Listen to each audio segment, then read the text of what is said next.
Hello students, कैसे हैं आप सब। आशा करती हूँ आप अच्छे होंगे और अच्छे से अपनी पढ़ाई कर रहे होंगे। मैं मोनिका रावत आपका स्वागत करती हूँ आईसीटी वर्चुअल क्लासरूम देहरादून में। बच्चों, आज हम क्लास 10th का जो आपका सब्जेक्ट है साइंस, उसका चैप्टर इलेक्ट्रिसिटी को कंटिन्यू करेंगे। तो बच्चों, पिछले लेक्चर में हमने ये देखा था कि heating effect of electric current यानी विद्युत धारा का तापीय प्रभाव क्या होता है। हमने ये जाना था कि हमारे घरों में लगे उपकरण जो कि आपके इस प्रभाव के ऊपर कार्य करते हैं वो कौन कौन से हैं। साथ ही साथ हमने ये भी देखा था कि जो आपका फ्यूज होता है, फ्यूज की जो तार होती है उसका जो मेल्टिंग पॉइंट यानी गलनांक होता है वो कम होता है। वहीं जो आपका हीटर होता है, ठीक है, हीटर का जो एलिमेंट होता है उसका जो मेल्टिंग पॉइंट होता है वो काफी ज्यादा होता है। और ऐसा क्यों होता है? इनके उपयोग के कारण, इनका जिस प्रकार से यूज होता है उसके अकॉर्डिंग ये आपके बनाए जाते हैं। इसके जो आपके एलिमेंट हैं इनकी क्वालिटी उसके अकॉर्डिंग होती है। आज हम बात करते हैं पावर के बारे में, यानी शक्ति के बारे में। तो बच्चों, अब हम चलते हैं अपने स्मार्ट बोर्ड की तरफ। तो आपका पहला जो आज का टॉपिक है वो है इलेक्ट्रिक पावर यानी विद्युत शक्ति। तो हम यहाँ पे बात करते हैं कि विद्युत शक्ति क्या होती है, इलेक्ट्रिक पावर क्या होती है। तो बच्चों, जब हम बात करते हैं इलेक्ट्रिक पावर की यानी विद्युत शक्ति की, तो ये क्या होता है? ये बेसिकली समय के साथ जो आपकी ऊर्जा, विद्युत ऊर्जा की जो खपत होती है उसी को हम विद्युत शक्ति कहते हैं, ठीक है। यानी जो आपका इलेक्ट्रिकल पावर होती है, इलेक्ट्रिक पावर होती है, वो क्या है? Rate at which electric energy is consume is called electric power. जिस दर पर विद्युत ऊर्जा की खपत होती है उसे विद्युत शक्ति कहा जाता है। तो विद्युत शक्ति क्या है? समय के साथ जो ऊर्जा की खपत होती है उसी को हम विद्युत शक्ति कहते हैं। अगर हम विद्युत शक्ति की बात करें, इलेक्ट्रिक पावर की बात करें, तो इसका फॉर्मूला होता है पावर बराबर वर्क डन अपॉन टाइम, ठीक है। तो वर्क डन यानी कार्य बटा समय, ठीक है। तो आपका जो शक्ति होता है, शक्ति बराबर होती है कार्य बटा समय के, ठीक है। यानी पावर बराबर वर्क अपॉन टाइम, ठीक है। अब हम पावर को लिख सकते हैं वी आई स्क्वायर आर, ठीक है, ठीक है। आप इस तरीके से लिख सकते हैं, या हम पावर को लिख सकते हैं वी स्क्वायर आर या P इक्वल्स टू वी, ठीक है। अब अगर हम इसकी एसआई यूनिट की बात करें तो इसकी एसआई यूनिट आपकी वॉट होती है, जिसे आप W से रिप्रेजेंट करते हैं, ठीक है। तो ये आपका क्या है? इलेक्ट्रिक पावर यानी विद्युत शक्ति। अब हम बात करते हैं calculation of power for house hold electricity, घरेलू बिजली के लिए बिजली की गणना। अब हम बात करते हैं कि यहाँ पे हम बात कर रहे हैं कि पावर क्या होती है? जिस दर से आपकी जो विद्युत ऊर्जा है उसका खपत की जा रही है, उसका यूज किया जा रहा है। अब जो आपका इलेक्ट्रिक पावर होती है इसका उपयोग हम जगह जगह करते हैं, क्योंकि आप जानते हैं हर जगह विद्युत धारा का क्या होता है? उपयोग होता है। जैसे आपके घर हो गए, ठीक है, ऑफिस हो गए, स्कूल हो गए, सारी जगह आपको बिजली चाहिए होती है, ठीक है। तो अब हम बात करेंगे कि किस प्रकार से घरों में बिजली की खपत की जाती है और उसकी गणना किस प्रकार से की जाती है, ठीक है। तो अगर हम बात करें विद्युत ऊर्जा की, तो इसकी जो कमर्शियल यूनिट होती है वो किलोवाट आवर होती है, ठीक है। तो इसकी जो व्यावसायिक इकाई है वो क्या है? आपकी किलोवाट आवर, और इसी को हम 1 यूनिट कहते हैं। इसी में आपके जो घरों में यूज होने वाली या आपके घरों में उपयोग होने वाली बिजली की खपत को मापा जाता है, ठीक है। कि आपके बिजली की कितनी खपत हो रही है वो कैसे मापा जाता है? यूनिट्स में मापा जाता है, और वही आपका क्या है? किलोवाट आवर, ठीक है। अब अगर हम बात करें 1 किलोवाट आवर की, तो ये बराबर होता है आपका 3.6 इंटू 10⁶ जूल,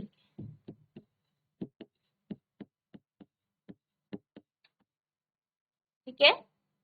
अब हम बात करते हैं कि किस प्रकार से हम घरों में जो ऊर्जा की खपत की जाती है उसको हम किस प्रकार से इसकी गणना कर सकते हैं। तो घरों पे जो बिजली की खपत की जाती है उसकी गणना हम कुछ इस तरीके से करते हैं। Number of unit of electricity consume in a household can be calculated as, एक घर में खपत होने वाली बिजली की इकाइयों की संख्या की गणना इस प्रकार की जाती है। किस तरीके से की जाती है? Number of unit of electricity consume in a household equals to number of kilowatt, number of unit of electricity consume in a household, ठीक है, यानी नंबर ऑफ किलो, अब किलोवाट आवर। अब क्या होता है कि आपके घरों में कितनी बिजली की खपत की गई है वो बराबर होता है कि कितना आपने किलोवाट आवर में कितना आपने बिजली की खपत की है, यानी जो आप पावर में किलोवाट आवर की जो संख्या होती है वही दर्शाती है कि आपके घरों में किस प्रकार से कितनी बिजली खपत हुई। तो हम ये कह सकते हैं कि जो आपकी यूनिट्स हम लेते हैं कि इतनी यूनिट बिजली बोलते हैं ना नॉर्मली लैंग्वेज में, तो वो किसे दर्शाता है? आपके किलोवाट आवर को, ठीक है, किलोवाट प्रति घंटे।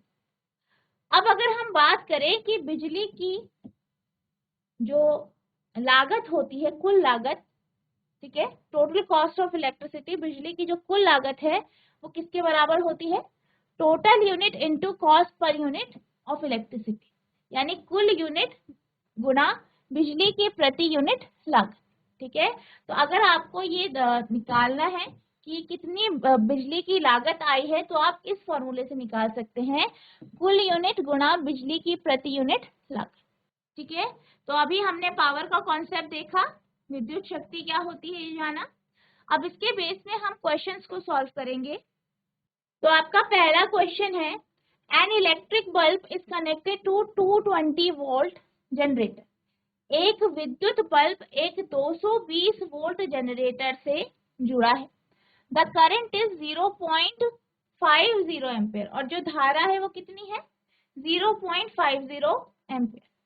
What is the power of bulb, यानी आपको बल्ब की शक्ति निकालनी। एक विद्युत बल्ब 220 वोल्ट जनरेटर से जुड़ा है, धारा 0.50 एम्पियर है, बल्ब की शक्ति क्या है, ठीक है। तो यहाँ आपको क्या क्या दिया गया है? आपको विभव अंतर यानी वोल्टेज दिया गया है जनरेटर, आपको करंट दिया गया है यानी आई का मान दिया गया है, ठीक है, आपको पावर निकाल। तो सबसे पहले आप लिखेंगे, ठीक है, विभव अंतर यानी वोल्टेज 220 वोल्ट, और क्या दिया गया है? आपको धारा दी गई। तो आपको क्या दिया गया है?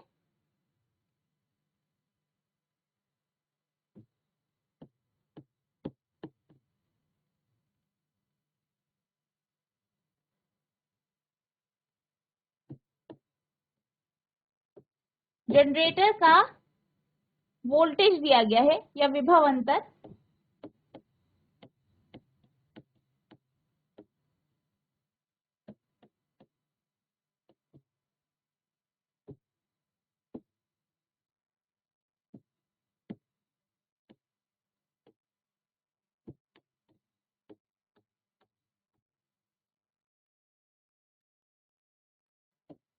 और क्या दिया गया है? विद्युत बल्ब, विद्युत बल्ब से जो आपकी धारा प्रवाहित हो रही है वो आपको दी गई है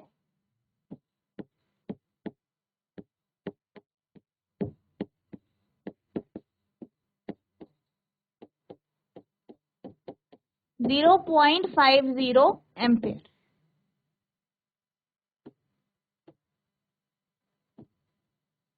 यानी करंट थ्रू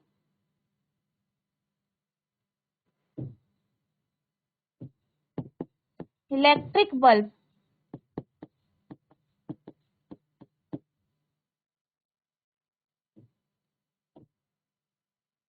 फिर है यहाँ पे कि बल्ब का पावर क्या, ठीक है। तो आपको पावर ऑफ बल्ब निकालना है, यानी बल्ब की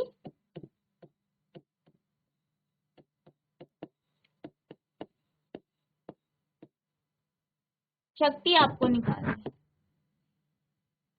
ठीक है, तो ये आपको निकालना है, ये 3 चीजें आपको दी गई है। ठीक है बच्चों, तो क्या कोई बच्चा बता सकता है कि आप किस फॉर्मूले का उपयोग करके यहाँ पे पावर यानी शक्ति निकालेंगे? तो जैसे कि आप देख सकते हैं यहाँ पे आपको V दिया गया है यानी वोल्टेज दिया गया है, ठीक है, और आपको करंट दिया गया है यानी I आपको दिया गया है, V दिया गया है, I दिया गया है, ठीक है, आपको P निकाल, ठीक है। तो आप जानते हैं अभी हमने पढ़ा है P बराबर आपका VI होता है। P कितना है 220, I कितना है 0.50। आप इसे सॉल्व करेंगे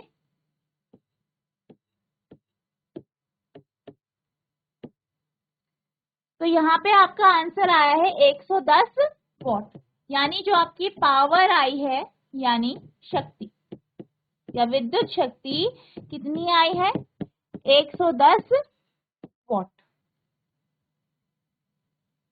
ठीक है, तो आप लिखेंगे बल्ब की शक्ति 110 वॉट है, यानी power of bulb is 110 what.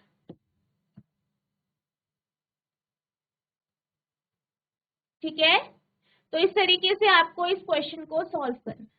अब आपका अगला प्रश्न है, an electric motor take 5 ampere from 220 volt line. एक विद्युत मोटर है जो कि 220 वोल्ट लाइन से 5 एम्पियर की धारा लेता है और उससे काम करता है। Determine the power of the motor and the energy consume in 2 hour. तो आपको क्या निकालना है, आपको निकालना है कि मोटर कितनी शक्ति का उपयोग कर रहा है, उसकी शक्ति क्या है, साथ ही साथ आपको एनर्जी भी निकालनी है यानी ऊर्जा की खपत भी निकालनी है 2 घंटे। ठीक है, एक विद्युत मोटर 220 वोल्ट लाइन से 5 एम्पियर धारा लेता है, तो मोटर की शक्ति निर्धारित करें और 2 घंटे में खपत। ठीक है,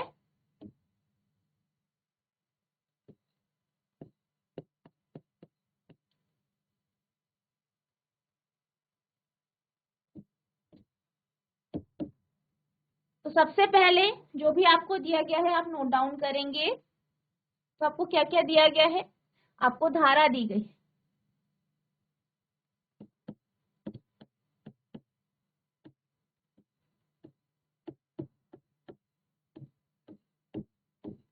विद्युत मोटर से धारा कितनी जाती है आपकी 5 ampere.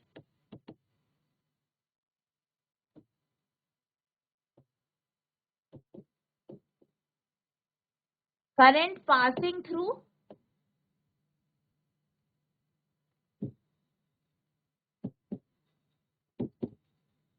Electric motor equals to 5 ampere.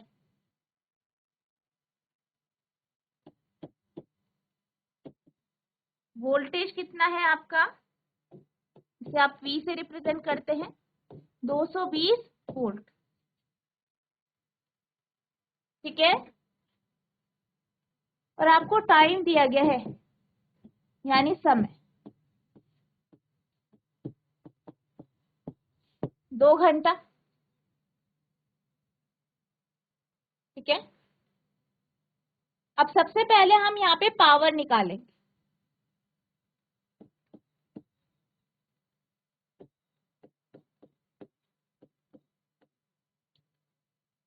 तो पावर हमें निकालनी है, शक्ति हमें निकालनी है। ठीक है, और आपको क्या क्या दिया गया है, आपको धारा दी गई है, करंट दिया गया है और वोल्टेज दिया गया है V, और आपके पास I दिया गया है। ठीक है, ये 2 आपको दिया गया है। तो पावर आप निकालेंगे फॉर्मूले से P इक्वल्स टू VI से। ठीक है,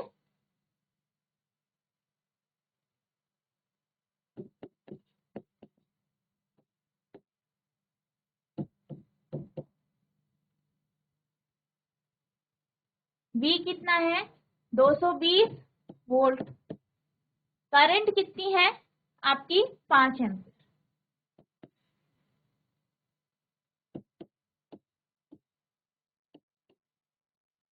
तो आपकी जो पावर आ गई इस केस में यानी शक्ति आ गई वो 1100 वॉट आ। पावर आपकी निकल गई है। अब आपसे पूछा है एनर्जी, ठीक है, ऊर्जा से पूछी है, तो आपके पास इस तरीके से आप इसमें पावर निकालेंगे, ठीक है।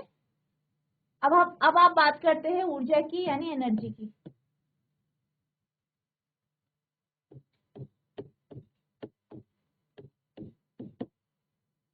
अब अगर हम एनर्जी की बात करें, ऊर्जा की बात करें, ठीक है, जिसे आप ई से रिप्रेजेंट करते हो, ये बराबर होता है P इंटू टी, ठीक है। पावर कितनी है 1100 वोल्ट। समय की बात करें, टाइम की बात करें, तो यहाँ पे 2 घंटा दिया गया। इसे आप सेकंड में कन्वर्ट करेंगे तो 2 गुना 60 इंटू 60, ठीक है, तो 2 इंटू 3600,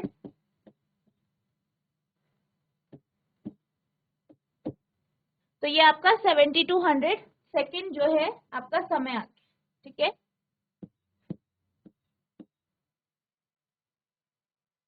अब आप इसे मल्टीप्लाई करेंगे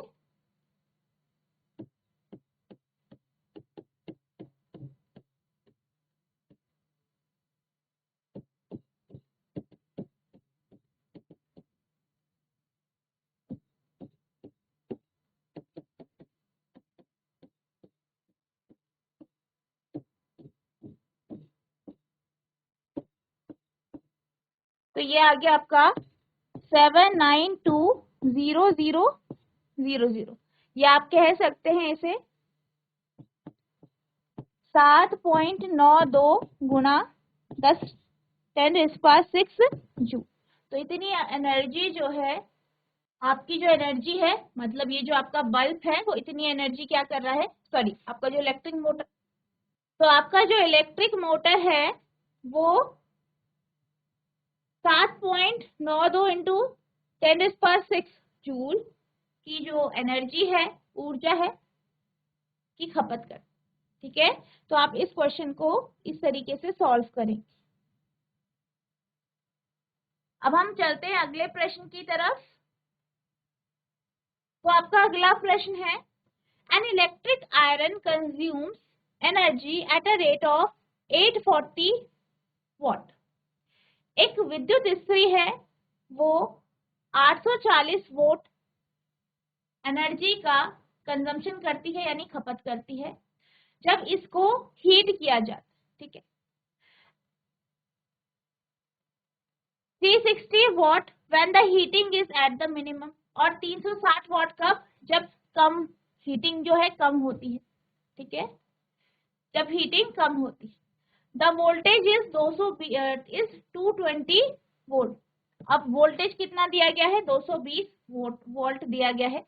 what are the current and the resistance in each case. आपको हर एक केस में करंट और रेजिस्टेंस निकालना है। किसी विद्युत इस्त्री में अधिकतम तापन दर के लिए 840 वॉट की दर से ऊर्जा उपभोग की जाती है। 360 वॉट की दर से उस समय उपभोग होती है जब तापन की दर निम्नतम है। यदि विद्युत स्रोत की वोल्टता 220 वोल्ट है तो दोनों प्रकरणों में विद्युत धारा तथा प्रतिरोध के मान परिकलित कीजिए।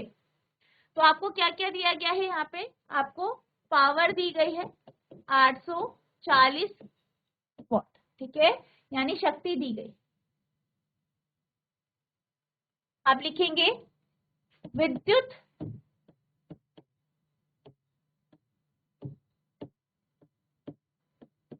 इस्त्री द्वारा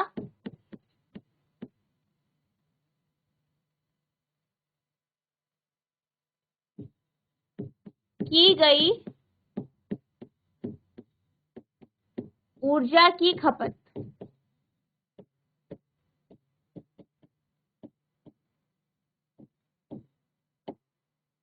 840 वॉट। ठीक है,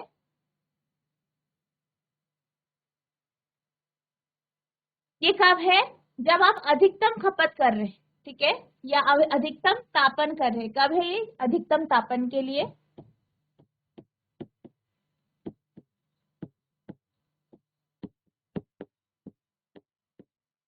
दूसरा है जो आपका निम्नतम तापन है, उसके लिए।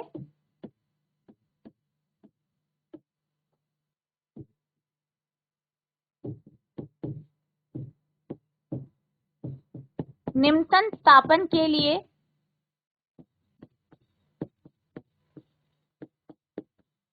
ऊर्जा की खपत कितनी है? 360 वॉट।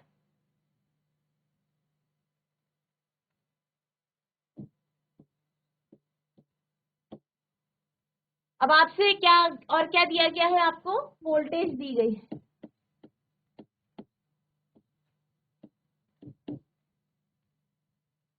दो 220 वोल्ट।